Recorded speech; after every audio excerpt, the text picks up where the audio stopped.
Good evening मेरे प्यारे बच्चों, कैसे हैं आप सब। उम्मीद करते हैं आप सब स्वस्थ होंगे, मस्त होंगे। इसी उम्मीद और आशा के साथ अभी तक हम लोगों ने बेटा आपसे जो क्वेश्चन का जो पैटर्न स्टार्ट किया हुआ है, जो सीरीज स्टार्ट किया हुआ है, जिसमें आपसे हम बात करते हैं मोस्ट इंपॉर्टेंट क्वेश्चंस के बारे में, जो कि आपके बोर्ड में आने की जिनकी 101% क्या होती है, पॉसिबिलिटीज होती हैं। तो चलिए बेटा, अभी तक हम लोगों ने किसके बारे में बात कर लिया था, एल्डिहाइड, कीटोन एंड कार्बोक्सिलिक के बारे में। और कल की क्लास में थोड़ा सा लाइट फ्लक्चुएशन होने की वजह से बेटा पूरी वीडियो नहीं बन पाई थी, लेकिन उम्मीद करते हैं जितनी भी वीडियो बनी है उसमें आपने हर एक कॉन्सेप्ट को समझ लिया होगा। तो चलिए आज का सेशन स्टार्ट करते हैं। हम लोग मोस्ट इंपॉर्टेंट क्वेश्चन स्टार्ट करेंगे किसके, एमीन्स के। तो चलिए आज का सेशन स्टार्ट करते हैं। तो आज का सेशन स्टार्ट करेंगे बेटा, इस चैप्टर का नाम क्या है, एमीन्स। क्या है, एमीन्स।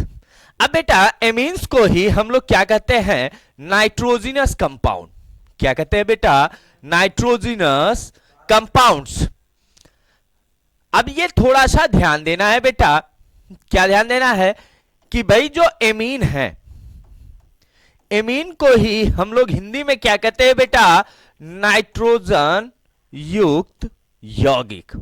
क्या कहते हैं बेटा, नाइट्रोजन युक्त यौगिक। अब बेटा कुछ यहां पे आपको बेसिक फंडा इसके सीखने हैं कि क्या बेसिक कंडीशंस क्या हैं। आप कैसे कहोगे कि एमीन नाइट्रोजन कंटेनिंग कंपाउंड है, नाइट्रोजन युक्त यौगिक है।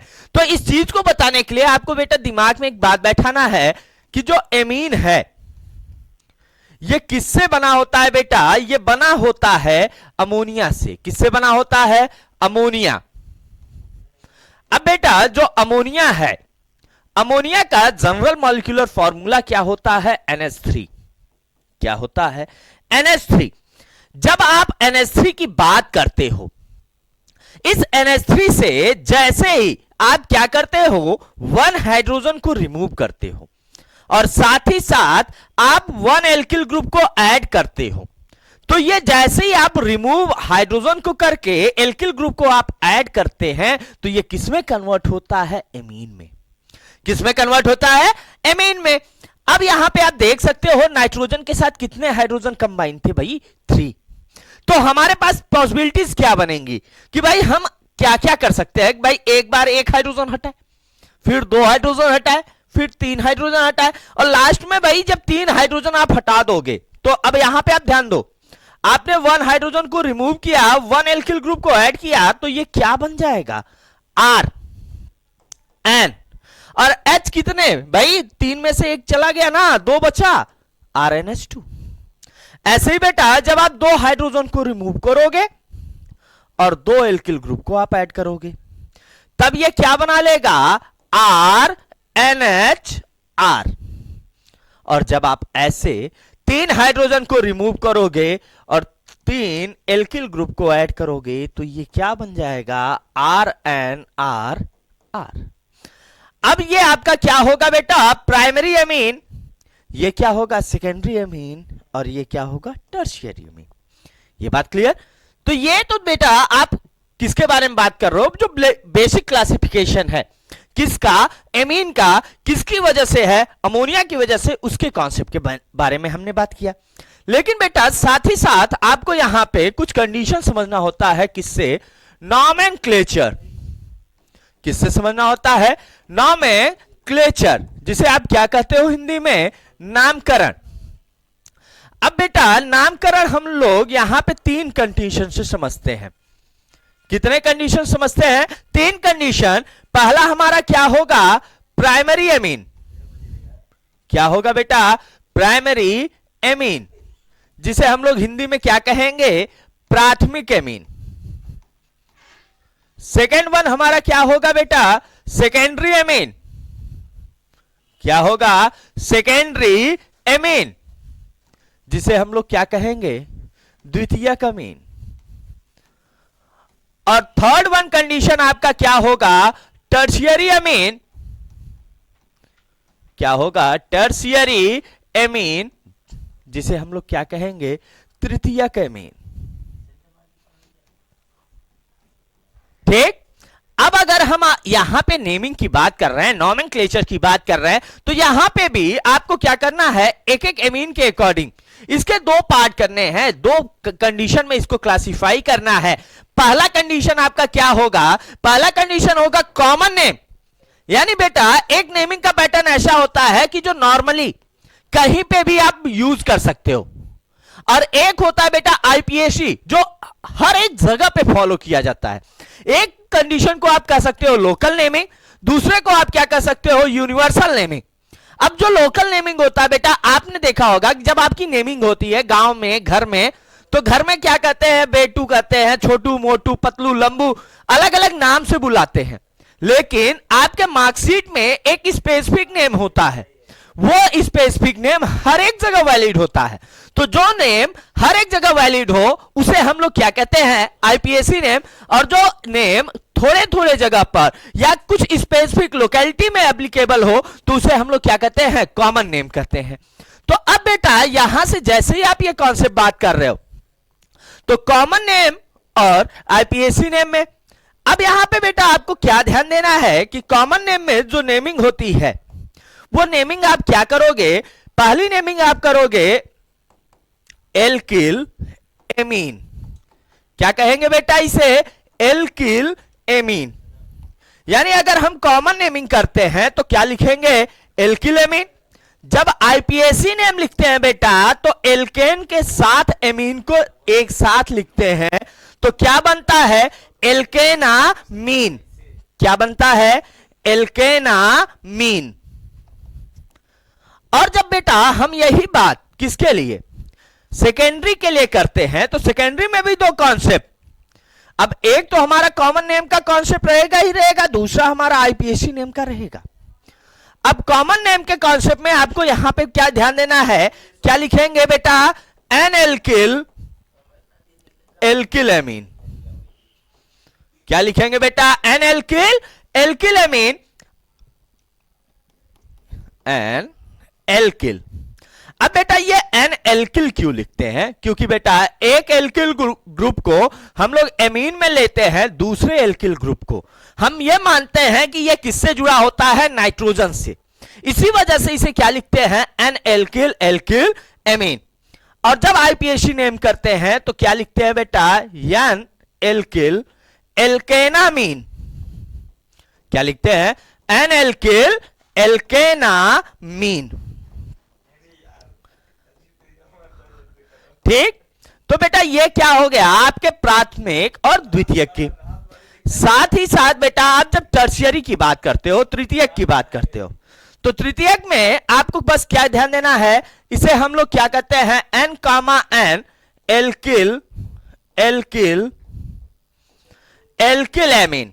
क्या कहते हैं बेटा, N comma N alkyl alkyl alkyl amine, जिसे हम लोग और क्या कह सकते हैं बेटा, N comma N di alkyl amine, di alkyl amine. अब बेटा यहां पे क्या होगा, N comma N alkyl alkyl alkanamine. ठीक, अब ये तो कुछ बेटा क्या होते हैं, स्पेसिफिक कंडीशन होते हैं, स्पेसिफिक फैक्टर होते हैं जिसे आपको समझना होता है। अगर आप एमीन चैप्टर की बात करते हो तो इसमें बेसिक प्रॉपर्टीज, बेसिक कंडीशन में ये जरूर आपको ध्यान देना है। ठीक है, तो चलिए बेटा अब बात करते हैं जो हमारे मोस्ट इंपॉर्टेंट क्वेश्चंस हैं इनके बारे में। और एक एक क्वेश्चन को बेटा आपको क्या करना है, याद रखना है, समझना है। तो question number first, question number first, क्या आपको ध्यान देना है, 1 डिग्री एमीन की समावयवता, समावयवता लिखें। पहला क्वेश्चन आपका क्या है बेटा कि 1 डिग्री एमीन की समावयवता लिखें, तो राइट डाउन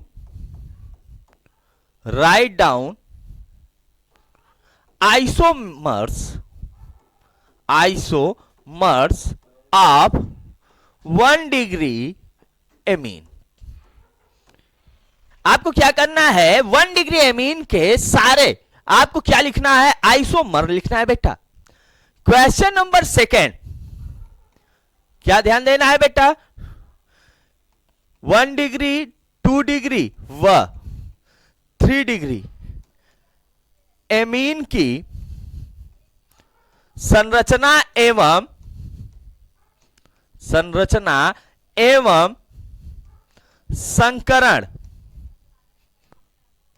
संकरण लिखें।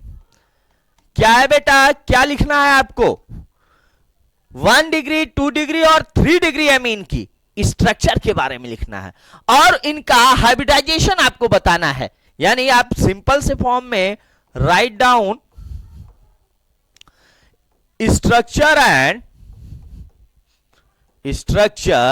एंड हाइब्रिडाइजेशन ऑफ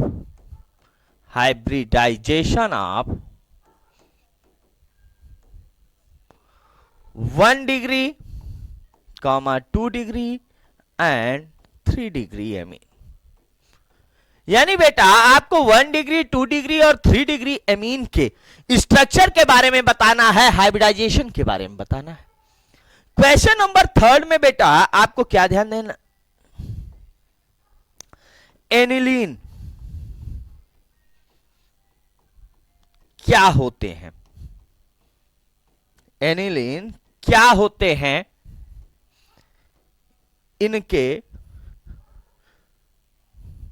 स्थायित्व के बारे में टिप्पणी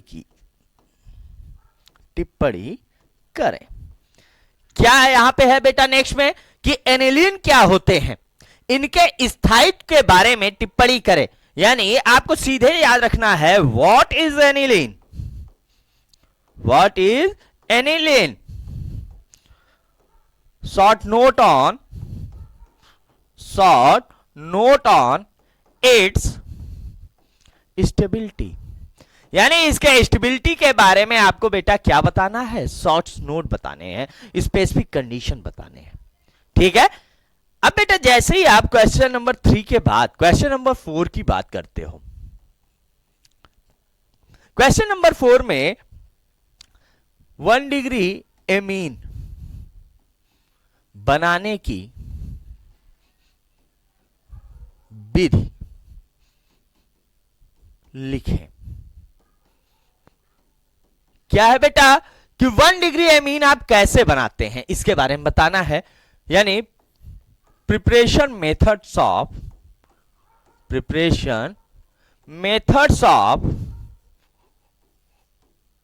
1 डिग्री एमीन।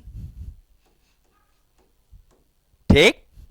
क्वेश्चन नंबर 5 में क्या होता है बेटा कि अगर आपसे पूछा जाए कि 2 डिग्री और 3 डिग्री एमीन, 3 डिग्री एमीन का निर्माण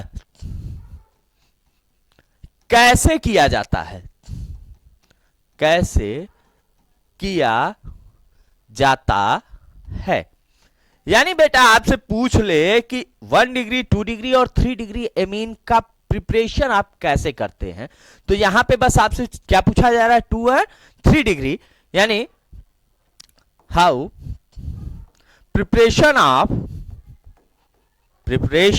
of 2 degree and 3 degree amines takes place. अब भाई कहा यह गया कि 2 डिग्री और 3 डिग्री एमीन का प्रिपरेशन आप कैसे कराते हो, इसके बारे में आपको बताना है। क्वेश्चन नंबर 6 क्या होता है बेटा, एमीन्स के या एमीन के भौतिक गुणों के बारे में, भौतिक गुणों के बारे में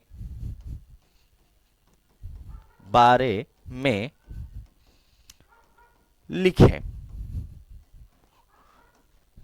क्या आपको करना है बेटा, note down physical properties of amines. अब कहा यह गया बेटा कि एमीन के भौतिक गुणों के बारे में आपको क्या करना है, बताना है कि एमीन क्या होते हैं और इन्हें कैसे आप समझते हैं। ठीक है। अब बेटा जैसे ही आप ये करते हैं, इसके बाद आपको क्या ध्यान देना है कि नेक्स्ट जो क्वेश्चन हमारा होता है क्या है, क्वेश्चन नंबर 7,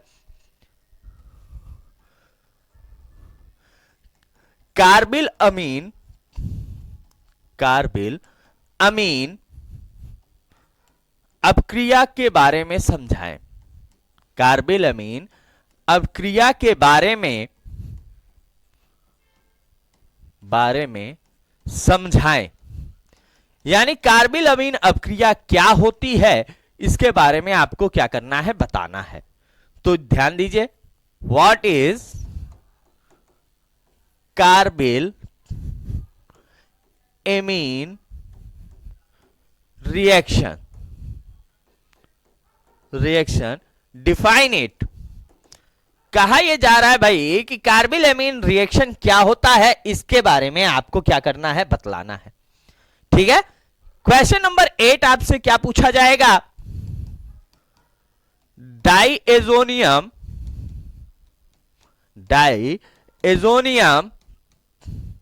लवण क्या होते हैं।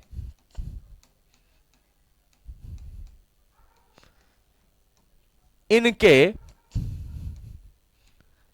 निर्माण की विधियां बताएं।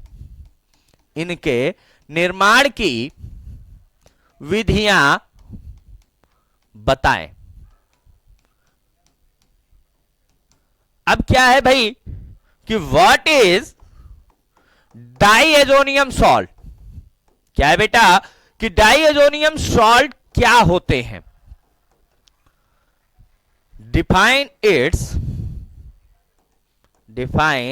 It's preparation method. Define it's preparation method. क्या आपको बताना है बेटा कि डाइएजोनियम सॉल्ट का प्रिपरेशन कैसे कराओगे, इसके बारे में भी आपको क्या करना है, बताना है। साथ ही साथ बेटा आपको क्या बताना है कि जो भाई एथिल एमीन है, एथिल एमीन जल में विलेय होते हैं परंतु एनिलीन नहीं, ऐसा क्यों। ठीक। अब यहां पे अगले क्वेश्चन में मैंने क्या बताया बेटा कि क्वेश्चन ये आपसे पूछा जाएगा कि एथिल एमीन किसमें, जल में क्या है, विलेय है। यानी why ethyl amine is soluble in water while aniline is not.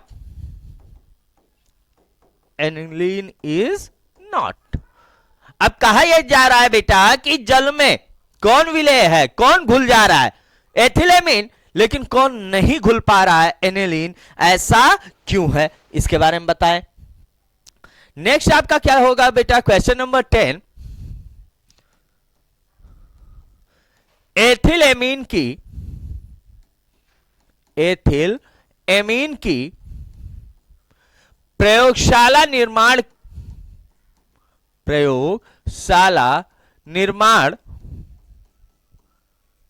की विधियों के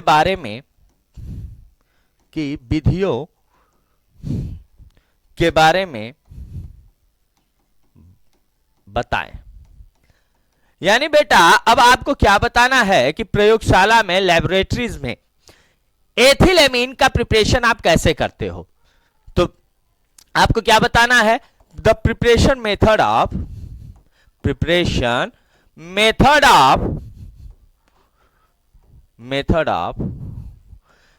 एथिल एमीन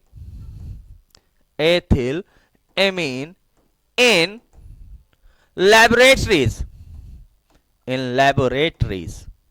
यानी लैबोरेटरीज में एथिल एमीन का प्रिपरेशन कैसे होता है, इसके बारे में आपको बताना है। क्वेश्चन नंबर 11 में क्या आपको बताना है बेटा, सैंड मेयर, या हिंदी में सैंड मायर लिखा मिल जाएगा आपको बेटा, सैंड मायर और गाटर मैन, गाटर मैन अपक्रिया के बारे में, अपक्रिया के बारे में स्पष्ट करें, या अपक्रिया को स्पष्ट करें, अपक्रिया के बारे में बतलाएं। ये कीजिए आप, थोड़ा सा स्पष्ट करें, हटाते हैं, बताएं क्या है भाई, डिफाइन अबाउट,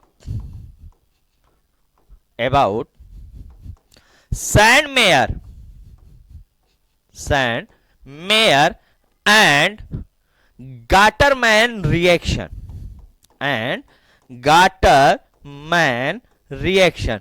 किसके बारे में आपको डिफाइन करना है बेटा, किसके बारे में बतलाना है, आपको बतलाना है सैंड मेयर और गाटरमैन अपक्रिया के बारे में, ठीक है। अब नेक्स्ट बेटा आपको क्या ध्यान देना है कि जो हिंसबर्ग रिएजेंट हैं ये क्या होते हैं और इनका क्या यूजेस हैं।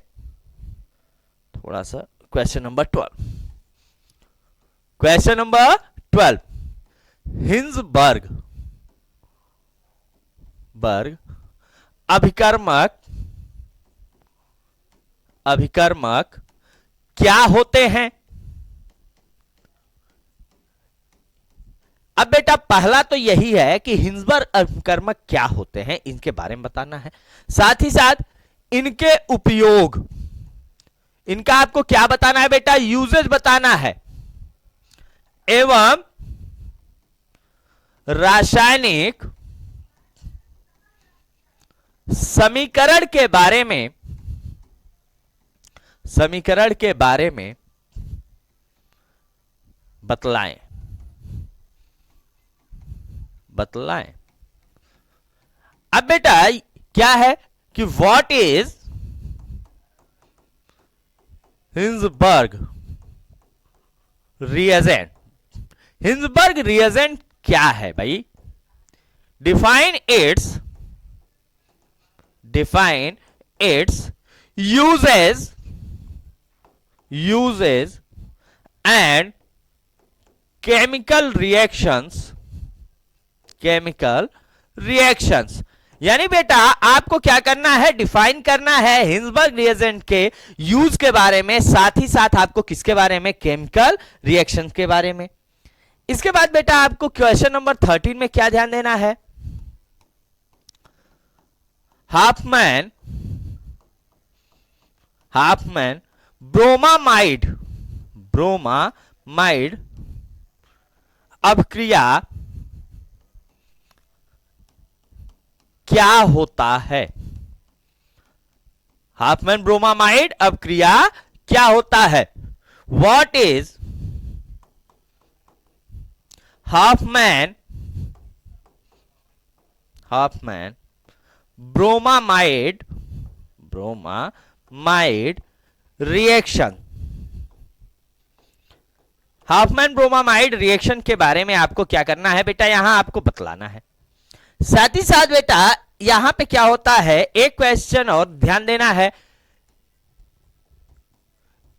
गैब्रियल थैलामाइड, गैब्रियल थैलामाइड अपक्रिया के बारे में, अपक्रिया के बारे में बतलाएं। किसके बारे में अब आपको बतलाना है बेटा, Gabriel phthalimide, define about Gabriel phthalimide reaction, define about Gabriel phthalimide, phthalimide reaction. अब आपको बेटा गैब्रियल थैलामाइड रिएक्शन के बारे में बतलाना है। साथ ही साथ बेटा आपको क्या ध्यान देना है, एक क्वेश्चन में आपको यह ध्यान देना है कि डाइएजोनियम, डाइएजोनियम लवण की, रासायनिक अपक्रियाएं बताएं। रासायनिक अपक्रियाएं बताएं। यानी बेटा आपको क्या करना है, डायजोनियम सॉल्ट्स के केमिकल रिएक्शंस के बारे में बताना है। तो define about chemical reactions of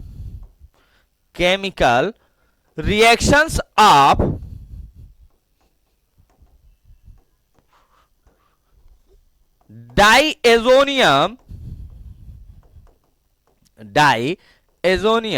salts. ठीक, इसके बाद बेटा आपको क्वेश्चन नंबर 16 में क्या ध्यान देना है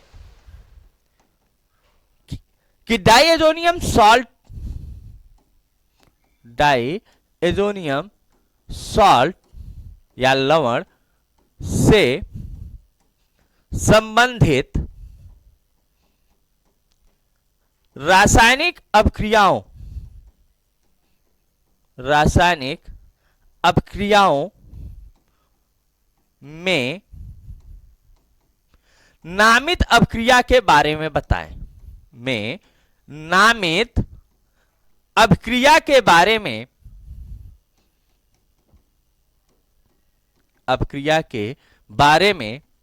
बताएं। यानी अब बेटा यहां पे आपको अगले में क्या ध्यान देना है कि जो डायजोनियम सॉल्ट है इसमें जो केमिकल रिएक्शन हो रहा है इनमें नेमिंग रिएक्शन कौन होंगे। यानी आपको क्या करना है बेटा, define about naming reactions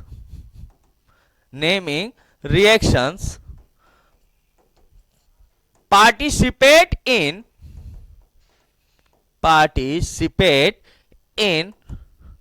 chemical reactions of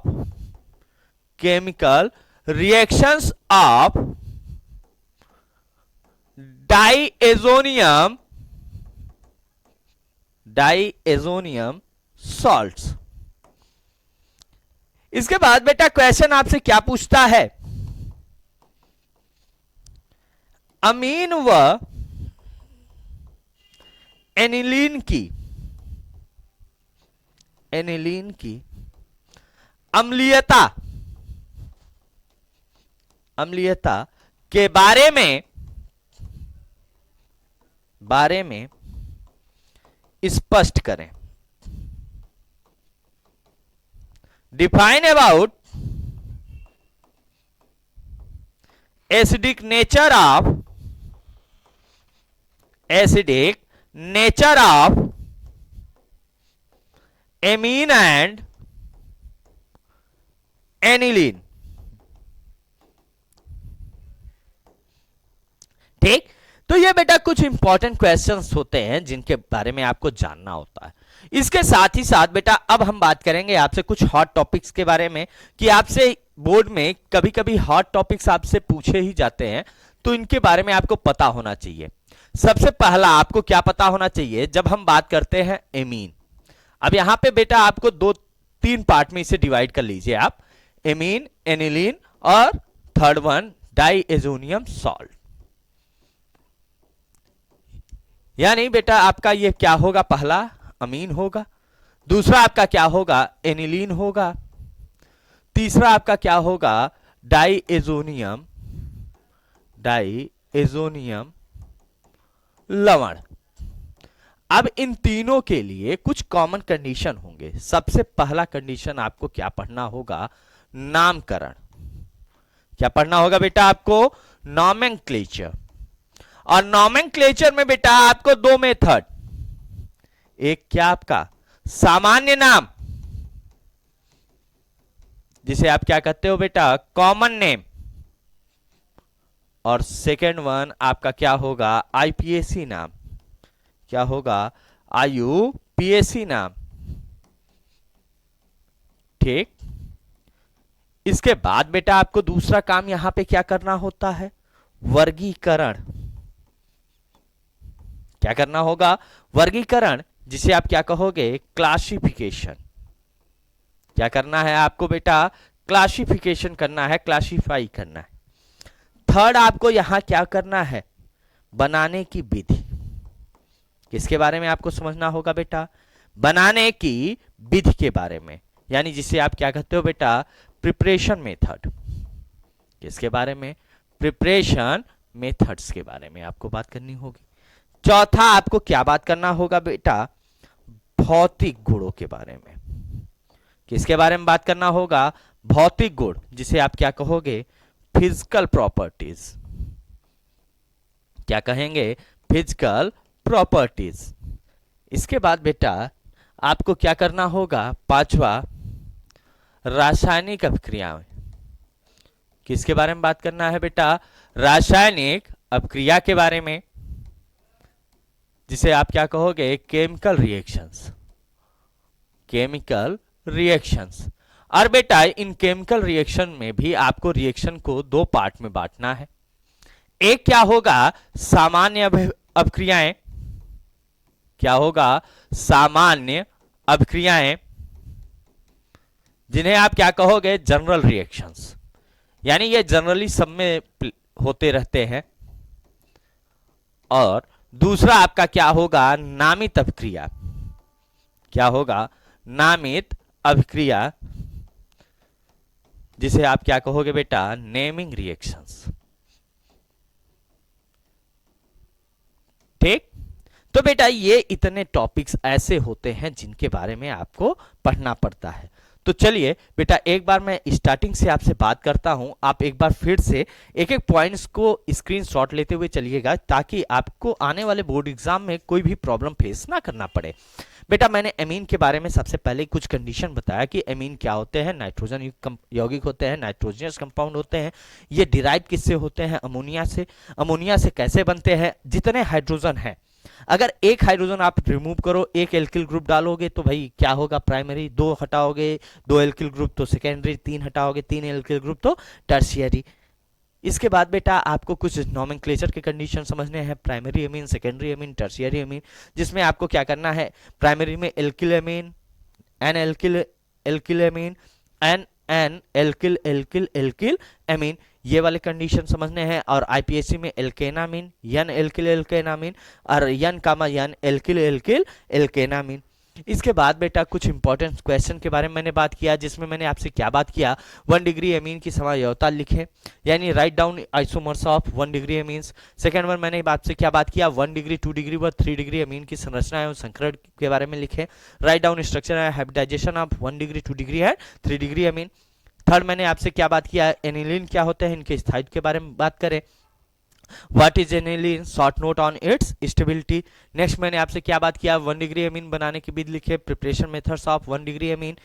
next question मैंने आपसे क्या बात किया, 2 डिग्री और 3 डिग्री अमीन का निर्माण कैसे किया जाता है, how preparation of 2 degree and 3 degree amines takes place.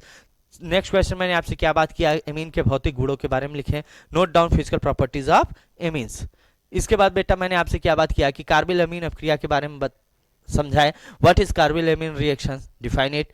Next क्या हमने बात किया बेटा, डाइएजोनियम लवण क्या होते हैं, इनके निर्माण की विधियां लिखें, what is diazonium salt and define it's preparation method. Next हमने की बात आपसे क्या बात किया कि एथिलएमीन जल में विलय होते हैं परंतु एनिलीन नहीं, ऐसा क्यों, why ethylamine is soluble in water but और व्हाइल एनिलीन इज नॉट। फिर हमने आपसे क्या बात किया बेटा, एथिलएमीन की प्रयोगशाला निर्माण की विधियों के बारे में बताया, preparation method of ethylamines in laboratories. Next आपसे हमने क्या बात किया, सैंडमायर और गाटरमैन अभिक्रिया के बारे में बताया, define about Sandmeyer and Gattermann reaction. Next हमने आपसे क्या बात किया, हिंसबर्ग अभिकर्मक क्या होते हैं, इनके उपयोग एवं रासायनिक समीकरण के बारे में बताएं, what is Hinsberg reagent, define its usages and chemical reaction. Next हमने आपसे क्या बात किया बेटा, हॉफमैन ब्रोमामाइड अभिक्रिया क्या होते हैं, what is Hofmann bromamide reaction. Next हमने आपसे क्या बात किया बेटा कि गैब्रियल थैलामाइड अभिक्रिया के बारे में बताया, define about Gabriel phthalimide reaction. Next हमने आपसे क्या बात किया, डाइएजोनियम लवण की रासायनिक अभिक्रिया बताएं, define about chemical reactions of diazonium salt. Next हमने आपसे क्या बात किया, डाइएजोनियम लवण से संबंधित रासायनिक अभिक्रियाओं में नामित अभिक्रिया के बारे में बताया, define about naming reaction participate in chemical reactions of diazonium salt. Next हमने आपसे क्या बात किया, एमीन व एनिलीन की अम्लीयता के बारे में स्पष्ट करें, define about acidic nature of amine and aniline. अब इसके बाद बेटा मैंने आपसे कुछ हॉट टॉपिक्स के बारे में बात किया, जिसमें आपको क्या क्या बात करनी है, किसके किसके लिए, एमीन के लिए, एनिलीन के लिए और डाइएजोनियम सॉल्ट के लिए क्या क्या आपको बात करना है, नोमेनक्लेचर बात करना है, जिसमें आपको दो तरीके के नेमिंग की बात करनी है, एक कॉमन नेम, दूसरा आईपीएससी नेम। नेक्स्ट आपको क्या करना है, क्लासिफिकेशन करना है, वर्गीकरण करना है। थर्ड वन आपको क्या करना है, प्रिपरेशन मेथड, बनाने की विधियों के बारे में जानना है। नेक्स्ट आपको क्या करना है बेटा, भौतिक गुणों के बारे में यानी फिजिकल प्रॉपर्टीज के बारे में। और लास्ट आपको क्या ध्यान देना है, रासायनिक अपक्रियाओं के बारे में, जिसमें आपको दो मेथड आपको याद रखना है। एक जनरल रिएक्शन मैकेनिज्म ध्यान देना है, दूसरा नेमिंग रिएक्शन मैकेनिज्म ध्यान देना है। ठीक है, तो बेटा उम्मीद करते हैं कि आपको हर एक वीडियो में आपको कुछ ना कुछ सीखने को मिला होगा। आपने हर वीडियो में कुछ ना कुछ सीखा होगा, जाना होगा। और बेटा आप इसी तरीके से आप अपने बोर्ड के एक एक पैटर्न को समझते हुए हर एक कॉन्सेप्ट को क्लियर करते हुए चल रहे होंगे। तो इसी उम्मीद और आशा के साथ कि और पिछले वीडियो की तरह आज का वीडियो भी आप हमारे चैनल के सपोर्ट में रहेंगे और हमारे चैनल को ज़्यादा से ज़्यादा लाइक करेंगे, सब्सक्राइब करेंगे, शेयर करेंगे। चलिए मिलते हैं आपसे नेक्स्ट वीडियो में, तब तक के लिए धन्यवाद। जय हिंद, जय भारत।